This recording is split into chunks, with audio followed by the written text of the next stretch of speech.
Hey guys, Bigrat310 back again. Okay, I'm here for my fantasy route booking, and before I get the smart ass who says it's not Monday, yes, I know it's not Monday. I'm sorry, I've been really busy. My parents had their anniversary. My older brother, who was sick at the start of the trip, was sick again. We've been going out a lot. After he was cured, he wanted to go out because he was in the house all day.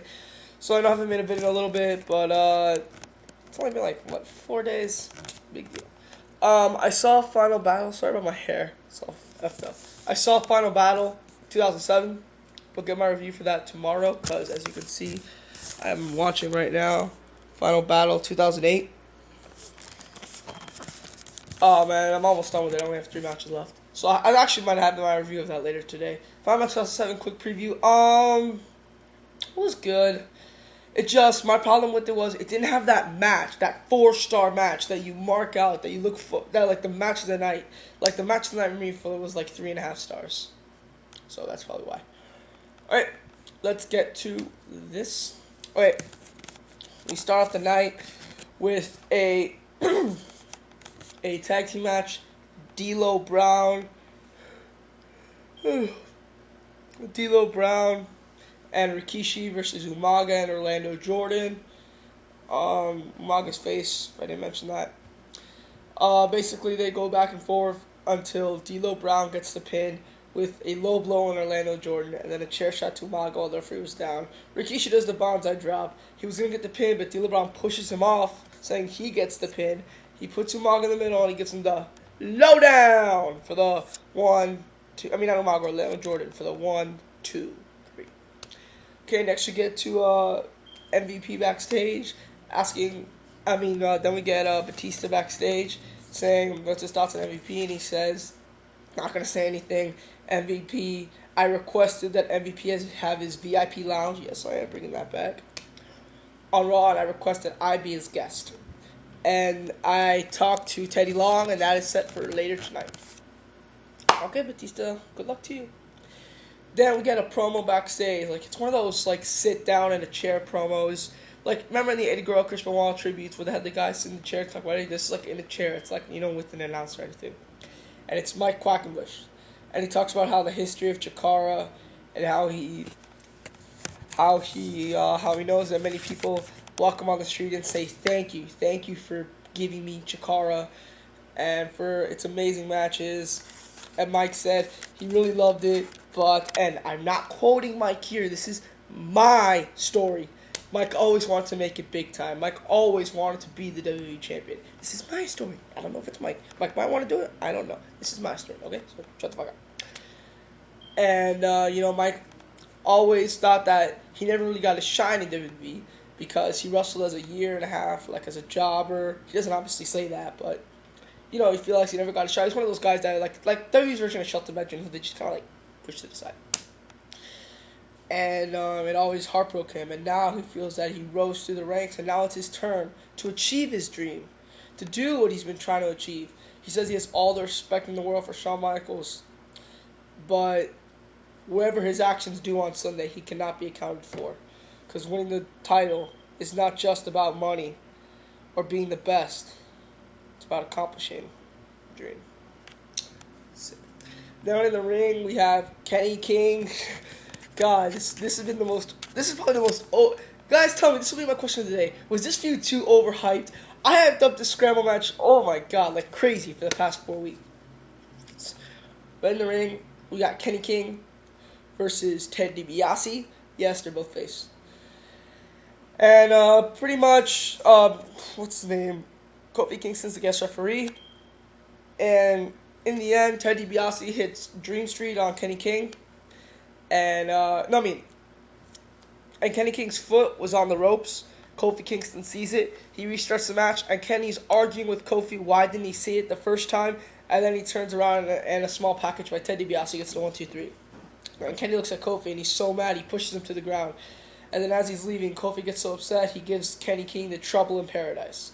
And then he's like, and then afterwards he's like, oh. He walks away. Then we have Booker T backstage and he sees Kofi. Says, Kofi, you did it, my brother. You can now join me in the league, knowing that black people never get their share. Kenny King brought you down, and now you can join me. And then Kofi says, okay. And then Booker T turns around and he gives Booker T a Trouble in Paradise. Kofi says, I work with no one. And as for you, Kenny King, points to the camera.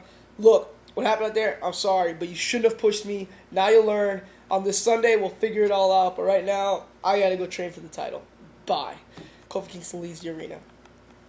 Then we have a promo of John Cena backstage. And John Cena says how he was the man. He was on top. And I told you guys, I made John Cena like a U.S. champion. You know, I kind of, not really in the mid-card, but like kind of upper mid-card.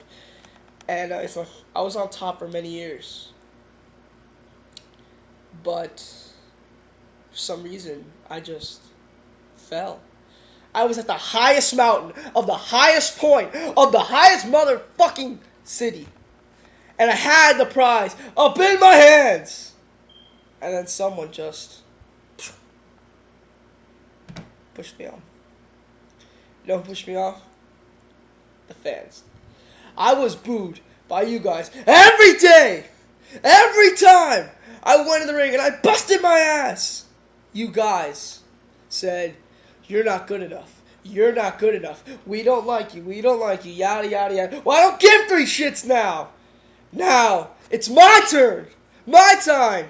To take those fans, give them hope, put them to the highest motherfucking city, and then push their asses down.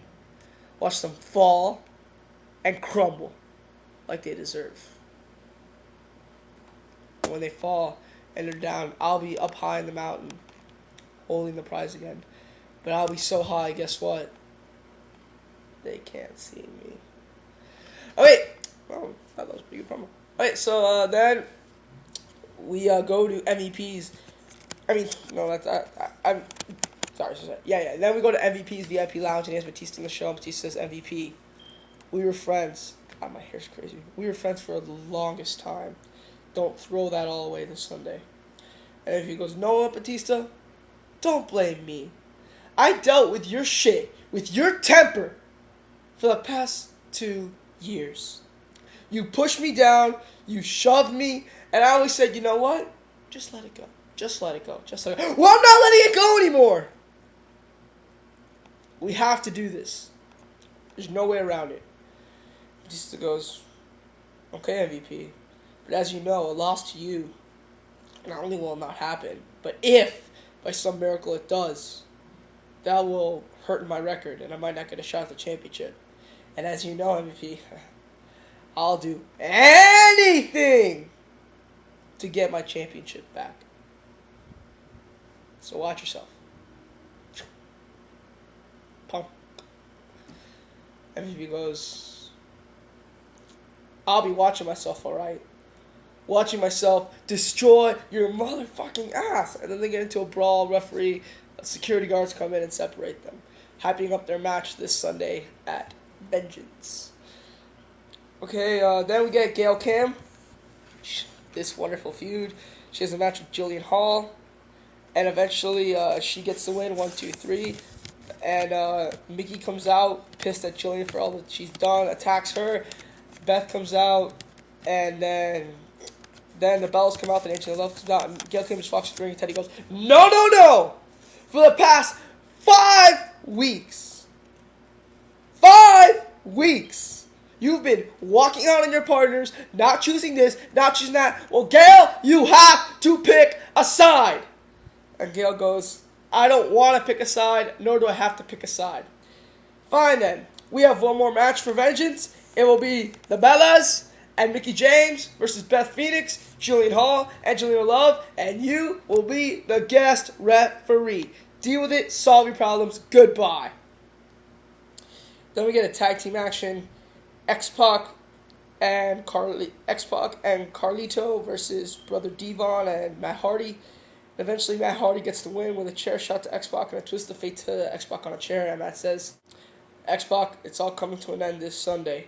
Our street fight. I will show that I still am the man around here. not some little punk. And I'm not letting another old fucking veteran like you, who keeps pushing me down, take away my spot. I won't allow it! Bitch.